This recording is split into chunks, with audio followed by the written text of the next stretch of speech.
My name is Robert Mitchell, and I'm 58 years old. For 30 years, I worked as a construction manager in the city. When my wife passed away 2 years ago, I knew it was time for a change. I wanted peace. I wanted open skies. I wanted to wake up to mountains instead of traffic. So I sold everything and bought a beautiful 40-acre ranch in Montana.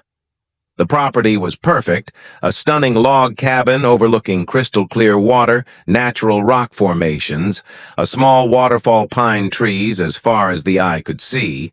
But here's the thing. My ranch sat right between the main highway and a fancy HOA community called Riverside Estates. The only paved road to their neighborhood cut straight through my land. The previous owner had given them access for years. But when I bought the property, that easement had expired. I didn't think much of it at first. I just wanted to enjoy my retirement. Then I met Patricia. Whitmore Patricia was 52 and president of the Riverside Estates. HOA showed up 3 days after I moved in driving a white luxury SUV with the HOA logo on the side. She stepped out wearing a red blazer and matching skirt. Her blonde hair was pulled back tight. Her smile was sharp like broken glass.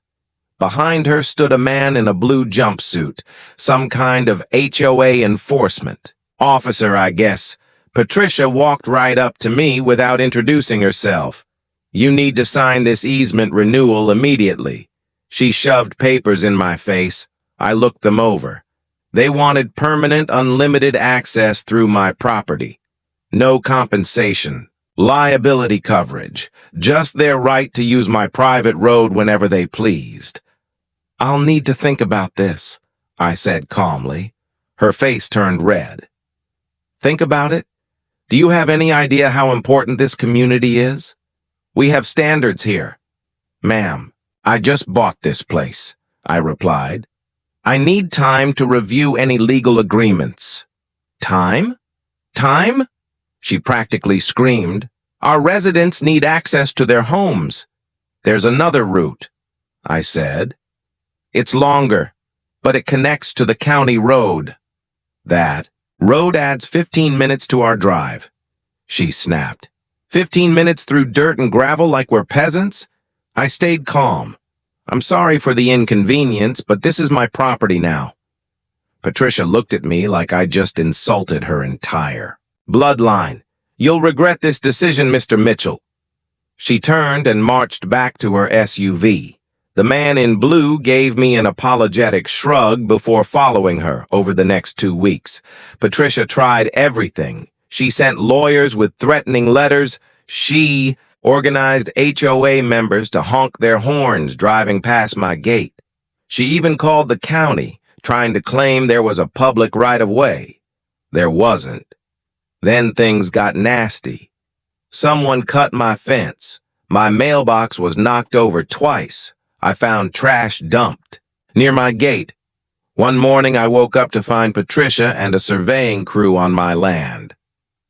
"What are you doing?" I asked. "Proving this road is public access," she declared. "Get off my property," I said firmly. "You can't stop progress," she shouted back. That was it. I'd tried being reasonable. I'd tried being patient. But I was done. I called my lawyer. Within a week, I had a legal fence installed right across the access road, big metal gate security camera. No trespassing signs the HOA residents would have to use. The long county road route now. The calls started immediately. Patricia left 11 voicemails in one day. Other residents tried pleading their case. Some were actually polite, and I felt bad for them. But Patricia had poisoned any chance of goodwill. Then, one afternoon I was sitting on my dock. Just me and the water and the mountains. I heard a vehicle approach. It was Patricia again. This time she walked down to where I sat. Her expression had changed. The anger was gone. She looked tired. "Mr. Mitchell," she began quietly, "I owe you an apology." I didn't say anything. "I've been president of this HOA for 8 years. she continued. I thought my job was to protect property values and maintain our standards. She sat down on the dock beside me, but I forgot something important, she said. Being a good neighbor matters more than being right. We sat in silence for a moment. I lost my husband 4 years ago, Patricia said softly. I threw myself into the HOA because I needed something to control when everything else felt out of control. I understood that feeling. I'm sorry about your wife, she added.